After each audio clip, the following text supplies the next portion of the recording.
अस्सलाम वालेकुम नाज़रीन, आमिर मियाँ और एस्ट्रो। आज हम बात करेंगे बड़े एक ख़ास और अहम मौजू पे। बड़ा अछूता सा मौजू है आपके लिए। ये है मरीख का ज़वाल के घर में जो तवील तरीन क़याम है। इस बार तो हो रहा है, वैसे जब इसका क़याम होता है तो फिर क्या होता है, और जब तवील तरीन हो तो फिर क्या आएगा। तो इसका आगाज़ करेंगे हम। एस्ट्रोलॉजी की मुख्तलिफ जैसे किस्में हैं, लेकिन जो मेंडेन एस्ट्रोलॉजी है वो दुनियावी मामलात है, जैसे सियासत है, मईशत है, कुदरती आफात हैं, जंगें, सियासी रहनुमा हैं, उनके अरूज ज़वाल की कहानियाँ और दीगर जो इम्पॉर्टेंट किस्म के जो अहम आलमी हालात व वाक़यात होते हैं ना, तो ये उससे रिलेटेड सारी बातों को हाईलाइट करती है। तो सियारों के ट्रांजिट में आपको पता है कि मरीख का तो बड़ा अहम किरदार होता है और अपना एक ख़ास वो मुकाम रखता है। तो उसका ताल्लुक़ किन से होता है? जो बढ़ते हुए तनाज़ात होते हैं, आपस में चपकलश होती है, जारहियत होती है, कुव्वत के मुजाहरे होते हैं, अना की जो जंग होती है उसका भी हिस्सा मरीख से ही जोड़ा जाता है। और उसके बाद जो मुजाहरे हो जाते हैं, एहतजाज होता है यानी एजुटेशन वगैरह, और जो क़यादत होती है ख़ास तौर पे किसी भी शोबे में, किसी भी तबके की, तो उसमें ड्रामाई तब्दीलियाँ जो होती हैं ना, वो सारी की सारी मरीख से रिलेटेड हैं। और मरीख की भी ख़ास तौर पर उस वक्त जब ज़वाल के घर में मौजूद हो। तो अब इसका आगाज़ अगर हम करें तो थोड़ा सा तारीख़ को मैं साथ लेके चलूँगा, ताकि मैं मौजूदा जो भी बातें करूँ तो वो आपको अच्छी तरह से आप उसको समझ सकें, आपको पता चले कि लॉजिक क्या है जो बात मैं कर रहा हूँ। तो अब ऐसा है कि पाकिस्तान के जायचे को अगर मैं देखता हूँ तो जायचे का जो तीसरा घर है वो चूँकि कैंसर बनता है यानी सरतान, और मरीख जो है वो यहाँ 4 सितंबर को, अभी ये सितंबर जो चूँकि चल रहा है, तो 4 सितंबर से जो है ना वो ट्रांजिट उसने किया हुआ है। और तकरीबन 7 माह का जो एक अगर उसमें कहूँ तो तूफ़ानी किस्म का जो मरहला इसका शुरू हुआ है, और ये 8 अप्रैल 2025 तक जारी रहेगा। तो कैंसर में ये तवील तरीन जो ट्रांजिट हो रही है ना, इसलिए भी पेचीदगी की हामिल है, ख़ासा कॉम्प्लिकेशन यहाँ पैदा भी करेगी और कॉम्प्लिकेटेड है भी। उसकी वजह ये है कि कैंसर जो है वो मरीख के चूँकि ज़वाल का घर है, और इस ज़वाल के घर में मरीख जो है ना वो रुजत का शिकार भी रहेगा, और इसकी वजह से जो मामलात हैं उनमें उनकी पेचीदगी जो है उसकी कॉम्प्लिकेशन में मज़ीद इजाफा होगा। और अब यहाँ मैं आपसे यही रिक्वेस्ट करूँगा, जैसे मैं पहले आपसे कर चुका, कि मेरी बातों को ज़रा सुनिएगा। एस्ट्रोलॉजी जो है उससे रिलेटेड, या एस्ट्रोलॉजी का एक सर्कल है या एक लिमिट है, उसकी हद तक में रहते हुए बहुत सारी बातें आपको गोश गुजार कर देता हूँ जो मेरे बस में होती हैं। जहाँ फिर लिमिट क्रॉस होती है वहाँ मैं भी खामोश हो जाता हूँ, क्योंकि हालात अच्छे नहीं हैं। तो इसकी वजह सिर्फ ये होती है कि आपको आने वाले हालात और वाक़यात का अंदाज़ा हो सके। पिछले सालों के हालात और वाक़यात बताने का मकसद भी ये होता है कि एक झलक, एक सिर्फ सामने एक छोटा सा प्रिंट आ जाता है, आपको अंदाज़ा हो जाता है कि पहले क्या था अब क्या हो रहा है। तो और ये जो वीडियोज़ हैं ख़ास तौर पे इसमें चूँकि हिस्ट्री का टच बहुत ज़्यादा होता है, तो इसकी वजह से पुरानी तारीखें निकालना, उस वक्त स्टार मूवमेंट्स को देखना और उसके मुताबिक वाक़यात को चेक करना कि उस वक्त क्या हो रहा है, ये बड़ा ख़ासा रिसर्च वर्क जो है ना मुश्किल हो जाता है। और इसमें एक तो मेहनत बहुत ज़्यादा होती है, दूसरा इसमें अच्छा खासा वक्त भी लग जाता है। तो इस वजह से जो ये मेरा पैटर्न है काम करने का, या मेरी एक माइंडसेट है, तो उसके मुताबिक जो लोग तो इसको पसंद करते हैं ना, तो मैं उनका शुक्रगुज़ार हूँ। और जिन लोगों को इसमें मुश्किल पेश आ रही है, मैं उनसे रिक्वेस्ट करूँगा कि वीडियो को ज़रा 2-3 बार सुन लें, जहाँ जहाँ भी आ रही है सुन लीजिएगा। तो इसमें चूँकि जैसे मैंने शुरू में बात की कि मरीख का जो तवील तरीन ट्रांजिट हो रहा है और पाकिस्तान के तीसरे और चौथे घर पे उसके असरात के, चूँकि जब ये रुझे का शिकार होगा तो फिर ये वापस तीसरे में फिर चौथे में जाएगा, तो इस तरह इसका सिलसिला होगा। तो अब हम वीडियो की शुरुआत करते हैं। ये सारी तमहीद आपको मैंने कर दी ताकि आप अच्छी तरह से समझ लें। तो हस्बे मामूल वीडियो शुरू करने से पहले ज़रा जो नए आए हैं अहबाब सुन रहे हैं मेरी वीडियो को, तो वो चैनल को सब्सक्राइब कर लें, हौसला अफजाई करते हैं, इसके साथ लाइक कर लें और बेल पुश भी कर लें ताकि नोटिफिकेशन भी आपको मिलता रहे। और जब आप कमेंट करते हैं तो उसमें अगर किसी टॉपिक पे आप पसंद करें कि कौन सी चीज़ ऐसी है मैं मिस कर रहा हूँ पाकिस्तान से रिलेटेड, हमारे मुल्क से या माशरे से या ज़ात से, कोई स्टार से मुतल्लिक़, तो प्लीज़ उसका इज़हार ज़रूर कर दिया करें, ताकि मुझे जो है ना आगे अपना वो लाइन ऑफ एक्शन तैयार करने में ज़रा जो है ना वो आसानी हो जाती है। तो मरीख जो है ये सूरज के गिर्द जो है, जैसे ज़मीन 365 दिन 12 महीनों में अपना चक्कर मुकम्मल करती है, लेकिन जो मरीख का चक्कर है वो जब ऑर्बिट में चल रहा होता सूरज के, सन के, तो वो तकरीबन 26 महीने लेता है, जिसका मतलब ये है कि तकरीबन ये 1.5 से 2 महीने जो है ना हर बुर्ज में गुजारेगा, और तकरीबन 2 साल के बाद ये वापस उसी बुर्ज में आ जाता है जहाँ से इसने शुरू किया था। लेकिन इस बार ये मरीख का जो ट्रांजिट इस वक्त है सरतान में, बुर्ज सरतान में जो इसका ट्रांजिट हो रहा है वो तलवीज़ इसलिए है कि जब मरीख 2 माह गुजार के ना 4 नवंबर 2024 को बुर्ज असद में वापस ट्रांजिट करेगा, तो तकरीबन 1 महीना गुजारने के बाद 7 दिसंबर 2024 को ये रुजत का शिकार होगा, ठीक है, रेट्रोग्रेड होगा। तो उसके बाद फिर ये वापस जो है ना 6 जनवरी 2025 को वापस बुर्ज सरतान में आ जाएगा, और 18 अप्रैल 2025 तक बुर्ज सरतान में रहने के बाद ये वापस बुर्ज असद में ट्रांजिट करेगा, और 17 जून 2025 तक बुर्ज असद में रहेगा। ये तो थी इसकी आगे पीछे भागने दौड़ने की, इसके सफ़र की दास्तान। तो इसी वजह से अब ये पाकिस्तान के ज़ायचे के तीसरे और चौथे घर को ही मुतासर करेगा कि दोनों घरों से रिलेटेड जो भी इसकी जो है ना ट्रांजिट चल रही है। अब मरीख का जो मौजूदा ट्रांजिट है और वो 7 दिसंबर 2024 को जो इसकी रुजत होगी, तो उसके पाकिस्तान पे असरात के, चूँकि मुल्क है तो सब कुछ है जी, मुल्क को हमारे तो क्या कहते हैं कि सारी सदके जान वारी, तो मुल्क के लिए ही सारा कुछ है। तो उसके लिए हस्ब रवायत हम वापस चलेंगे पाकिस्तानी तारीख़ के उन अदवार को, छोटे से 3-4 जो पीरियड आए हैं, दौर जो बने हैं, तो उनमें जब ये बुर्ज असद और मरीख में मरीख जो है बुर्ज असद में और सरतान में आया है, और उसके साथ साथ रुजत पजीर हुआ है, और इस बार तो बहुत ज़्यादा जो तवील जो इसका ट्रांजिट है उसको समझने में आसानी हो जाएगी। तो पाकिस्तान बनने के बाद अगर हम देखें तो पहली बार मरीख अपने जवाल के घर में यानी बुर्ज सरतान में 20 नवंबर 1960 से लेके 6 मई 1961 तक जो है ना वो रुजत का शिकार रहा। तीसरा घर जो घरेलू इस्तेहकाम, अंदरूनी वसाइल, सफारतकारी, पड़ोसी ममालिक के साथ ताल्लुकात वगैरह को कंट्रोल करता है ना, और बुर्ज सरतान चूँकि एक आबी बुर्ज है और मरीख इस आबी बुर्ज से गुजरते हुए रुजत पजीर हुआ था। अब देखना ये है कि ये आबी बुर्ज के साथ इसने किया क्या।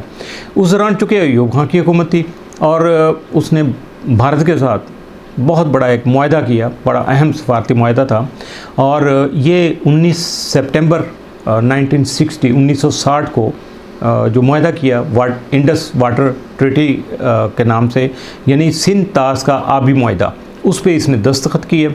इस मुआहदे की जुज़ियात जैसे जैसे सामने आती चलेंगी वैसे वैसे पता चला कि पाकिस्तान ने तो भारत को बहुत ज़्यादा रियायतें दे दी है, बहुत ज़्यादा रिलैक्स कर दी है हर चीज़, बल्कि उनके हैंड ओवर कर दी है। 20 नवंबर 1960 को जब मरीख बुर्ज सरतान में रुजत का शिकार हुआ, इस वक्त की अपोजिशन ने अय्यूब खां की हुकूमत पर पाकिस्तानी पानी बेचने के इल्ज़ामात का प्रचार करना शुरू कर दिया और दबाव बढ़ाना शुरू कर दिया।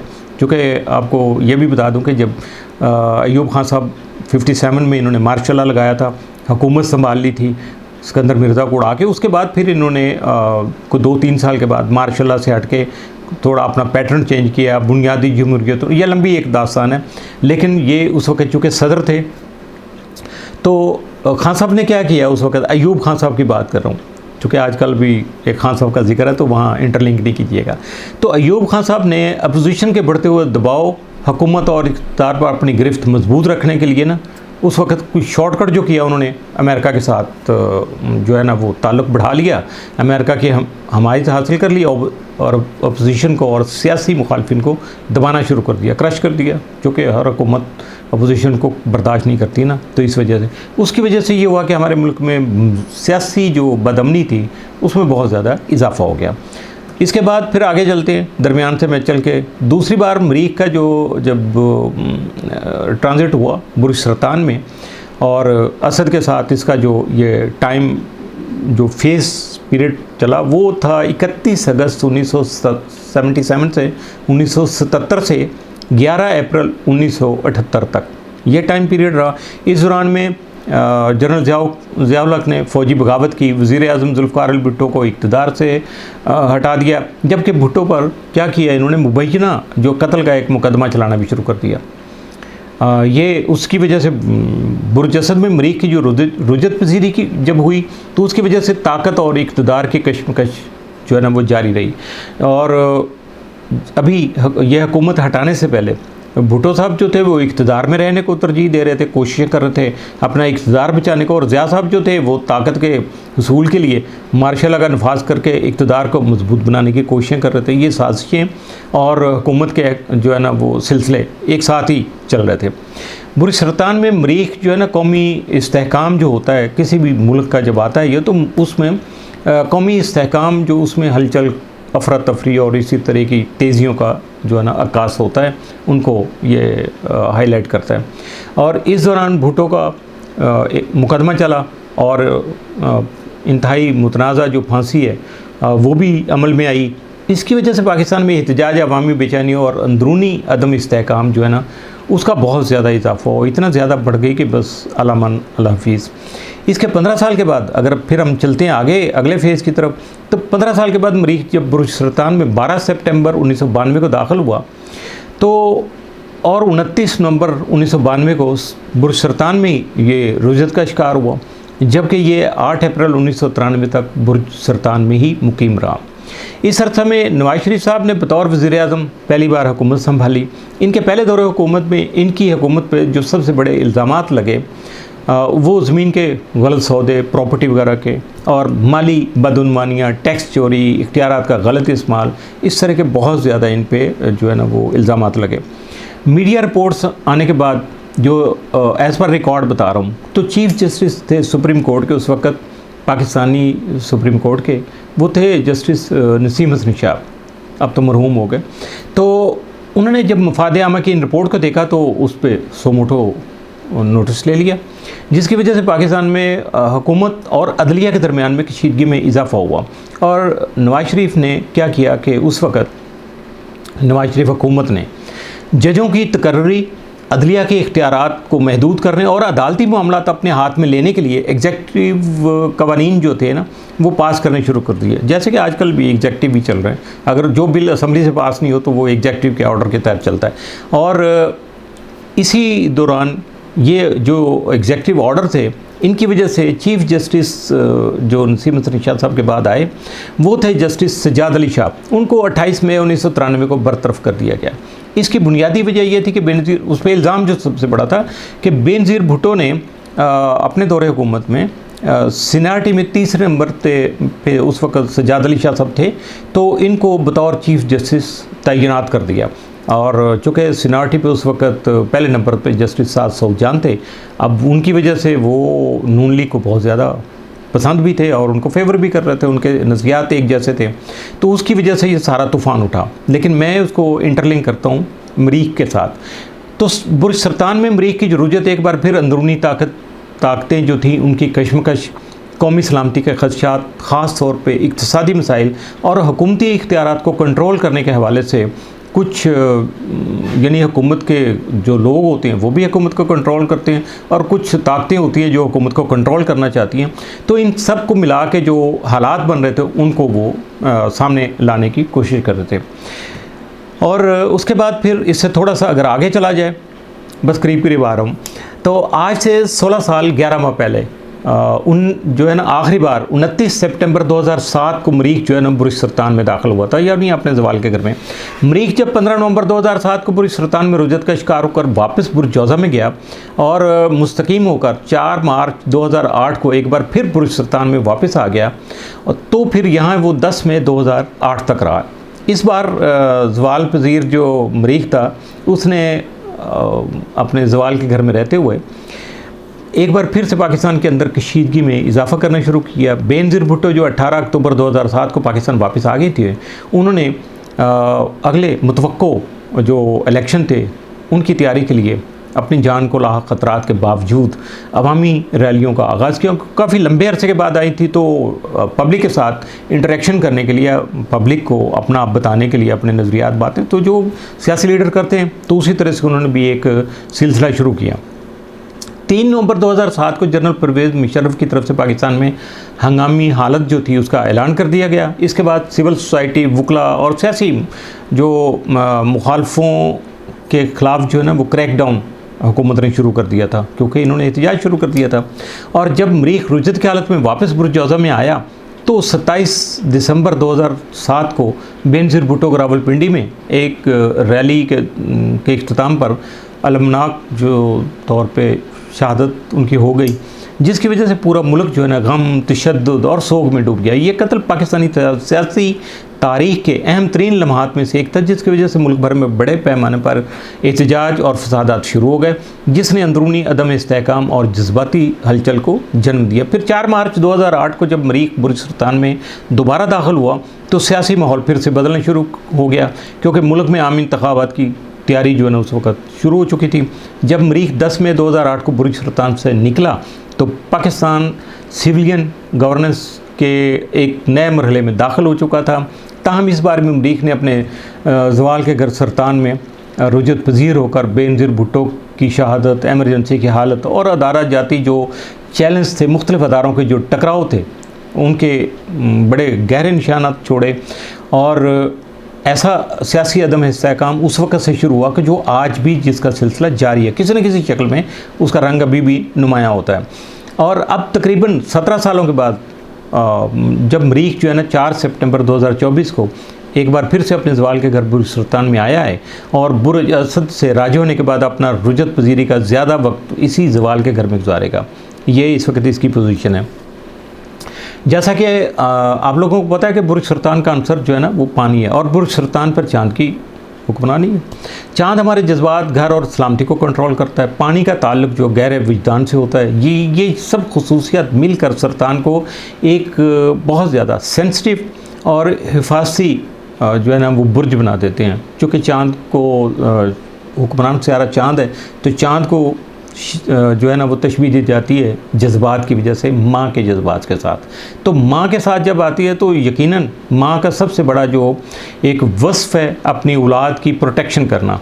तो यूँ समझ लीजिएगा कि हिफाजती जो सिलसिला होता है वो यहाँ से शुरू हो जाता है। और अगर मैं, चूँकि ये सारा हमारा टॉपिक चल रहा है मंडेन एस्ट्रोलॉजी का, तो इसके मुताबिक जो है ना बुर्ज सुल्तान जो है वो कौम के इज्तिमाई जज्बात, वतन के तसव्वुर और अवामी जज्बात की नुमाइंदगी करता है। मरीख की फितरत एक्शन, जारहियत और जंगजूयाना है, और ये आपको अमली इक़दामात के लिए उकसाता भी है और बाज़ औक़ात मजबूर भी कर देता है। यानी हालात को इस तरह का कर देता है कि आप मजबूर हो जाते हैं कोई ना कोई प्रैक्टिकल एक्शन करने के लिए। मरीख ज़ाती और मंडेन एस्ट्रोलॉजी अगर दोनों में इन कुव्वतों को ये ना मरीख जो है वो कंट्रोल करता है। अगर पर्सनल हॉरोस्कोप का देखा जाए या मंडेन एस्ट्रोलॉजी के हिसाब से देखा जाए तो ये इन्हीं कुव्वतों को कंट्रोल करता है जो ज़ोर आवरी और अहदाफ के हसूल के लिए दबाव डालने का जो है ना वो सबब बनती हैं। और जब ये सीधा चल रहा होता है तो आपको अपने अहदाफ के जो है ना उनको उनके हसूल में मदद फराहम करता है, मददगार होता है। और जब रुजत का शिकार होता है तो तवानाई का अखराज होता है, चूँकि वो बाहर की तरफ होता है। लेकिन जब रुजत का शिकार होता है तो उसका रुख जो है ना वो इंटरनल हो जाता है, अंदर की तरफ हो जाता है। तो जिसकी वजह से क्या होता है कि मंसूबे जो होते हैं आपके वो उन पे अमल दरामद जो है उसमें मायूसी हो जाती है, ताख़ीर हो जाती है, और बिला वजह के कुछ चैलेंज जो है वो सामने आना शुरू हो जाते हैं। तो ऐसे में मरीख जब एक हिफाजती बुर्ज यानी कैंसर में आ जाता है तो अपनी फितरी जारहियत का वो इजहार नहीं कर पाता, जो उसकी फितरत है, जो उसकी नेचर है। तो उसकी वजह से क्या होता है कि वो मायूसी का और कमज़ोरी का जो है ना वो एहसास उसको शिद्दत से होना शुरू हो जाता है, जिसकी वजह से खौफ और अदम तहफ़्फ़ुज़ का शिकार होकर ना वो दफ़ाई पोजीशन लेता है, डिफेंसिव हो जाता है बहुत ज़्यादा। तो इसलिए मरीख जब बुर्ज कैंसर में ज़वाल का शिकार होता है और इस हालत में दफ़ाई पोजीशन यानी डिफेंसिव होते हुए अपनी जारहियत को निकालने के लिए बहुत से बेतुके काम करता है। क्योंकि जब बंदा चारों तरफ से घिर जाता है, उसका समझ नहीं आ रही होती, उसकी डायरेक्शन वो क्या कहते हैं सेंसेस लूज़ हो जाती हैं, कमज़ोरी होती है, उसकी बेबसी हो जाती है, तो फिर वो बड़े बेतुके से काम करना शुरू कर देता है। और ये इंसान भी ऐसे ही करते हैं। तो क्या होता है कि ये बेतुके काम जो है ना वो बहुत ज़्यादा नुकसान का बाइस बनते हैं। और जब ये ज़वाल की हालत में रुजत का शिकार भी हो, दोनों काम हो जाएँ, तो फिर तो ये बेतुके जो इक़दामात है ना, जो मरीख के जिनके पे अच्छे असरात होते हैं, फेवर करने वाला स्टार होता है जिनको, उनके लिए भी यानी यूँ समझिए कि अपनों के लिए भी और बेगानों के लिए भी, सब के लिए ये नुकसान का सबब बन जाते हैं जो भी ये बेतुके काम करता है, सारे के सारे। लेकिन उसका पता कब चलता है? और जायके का तीसरा घर जो होता है, चूँकि वो आपको पता ही है, मवासलात, ज़राए इब्लाग, नकलो हमल, बुनियादी ढांचे, अवामी ज़ाहिर राय और अंदरूनी बहस मुबासे, सियासी पैगाम रसानी और घरेलू चैलेंज जो होते हैं उनसे रिलेटेड होता है।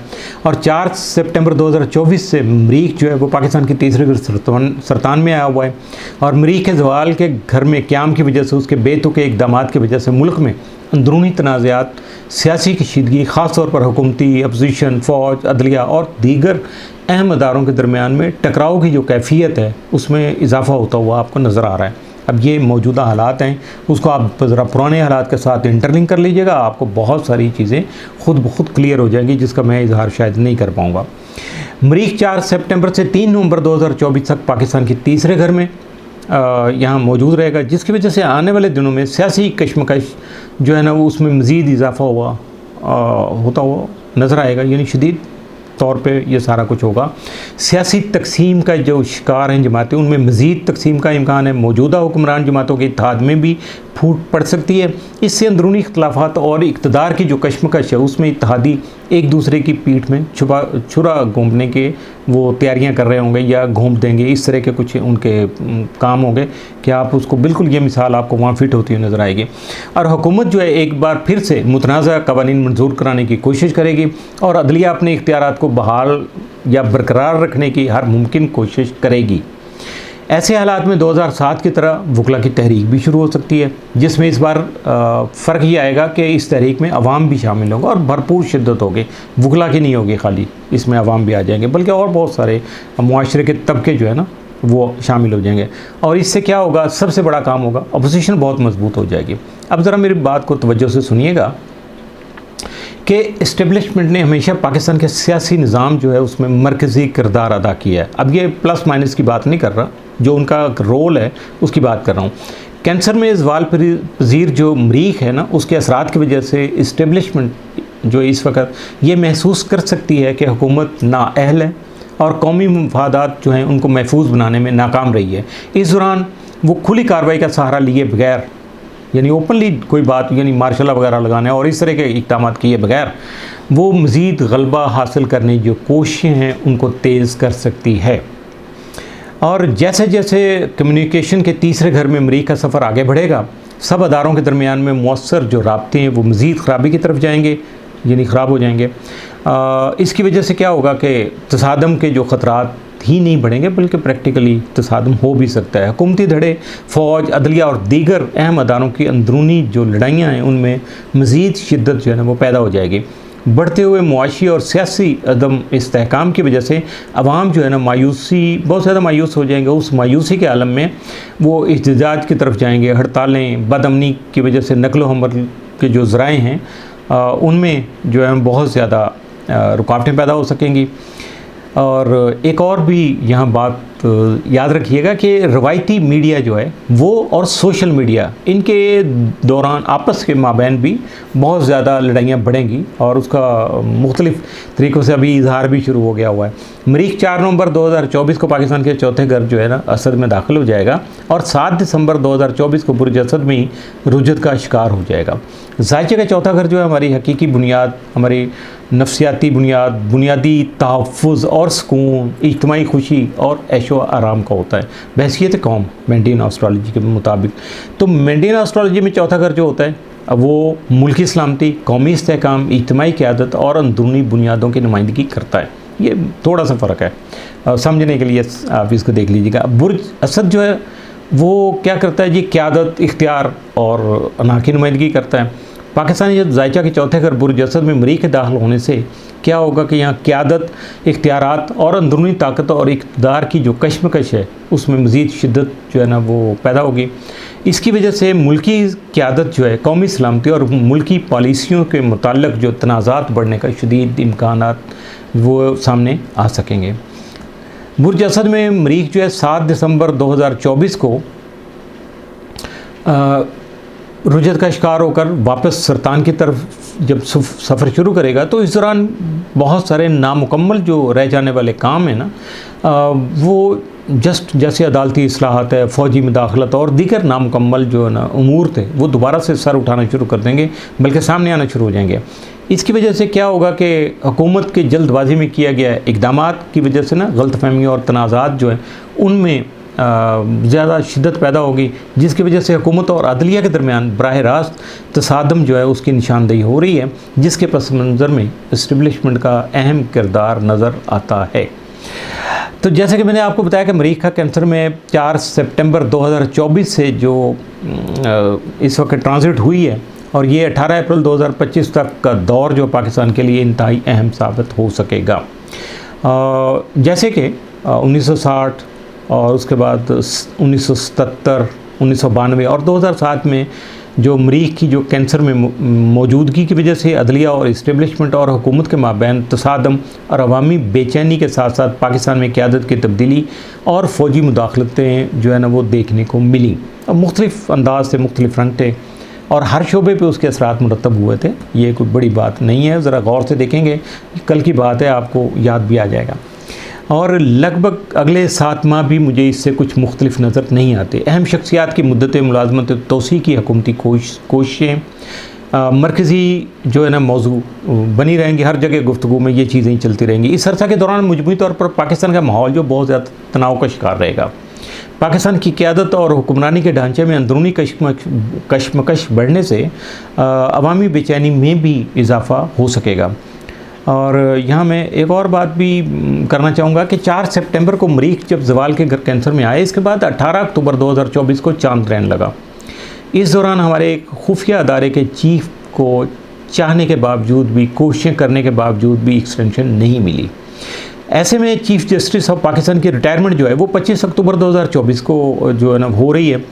तो अब देखते हैं कि चीफ़ जस्टिस की मुद्दत रिटायरमेंट से चंद हफ्ते कबल जो है ना 2 और 3 अक्टूबर के दरमियान में 2024 में अभी ये 2-3 अक्टूबर जो आ रहा है उसमें सूरज ग्रहण जो है ना वो हो रहा है। अब ये सूरज ग्रहण क्या रंग दिखाता है ये तो पता चल जाएगा आपको। वैसे तो ग्रहण जो होता है वो अचानक तब्दीलियों और जारी मामलात जो होते हैं ना, जो भी चल रहे होते हैं, उनमें अचानक ख़ात्मे की निशानदेही करता है। सूरज ग्रहण चीफ जस्टिस की मुद्दत मुलाजमत में जो एक्सटेंशन है उसको रोकने की हर मुमकिन कोशिश कर सकता है या रुकावट बन सकता है। 18 अक्टूबर 2024 को होने वाले सुंबला और हौत के महवरी चांद ग्रहण ने पाकिस्तान के छठे घर बुर्ज मीज़ान को, जो कि अदलिया का घर होता है ना, उसको मुतासर किया और अवामी ढांचे में अहम तब्दीलियों का आगाज़ भी इसी दौरान हुआ। इस ग्रहण के असरात चीफ जस्टिस की मुद्दत मुलाजमत में जो तोसी का अमल है उसको इंतहाई गैर मुस्तहकम बना रही, गैर यकीनी नहीं है। इसमें बहुत सारी जो है ना वो बस इस्तेहकाम नज़र नहीं आ रहा। और बुरजसद में मरीख़ की रुजत होने से ताकत को बरकरार रखने या कंट्रोल बढ़ाने की जो कोशिशें हैं उनको भी कामयाबी मिलती नज़र नहीं आ रही। आखिरी बात कह देता हूँ कि हमारे सोशल मीडिया के व्लॉगर्स की तरफ से, हमारे बलूचिस्तान की तरफ हमारे जो भी दोस्त हैं बहुत सारे करम फरमाएँ, ये उन दोस्तों का जिक्र कर रहे हैं जिनके साथ हमारी दोस्ती हिमालय से ऊँची और समुद्रों से गहरी है। उनके फ़ौजी बहरी जहाज़ वो गवादर के सराउंडिंग में देखने को मिल रहे हैं या बलूचिस्तान के साहल पे नज़र आने की ख़बरें आ रही हैं।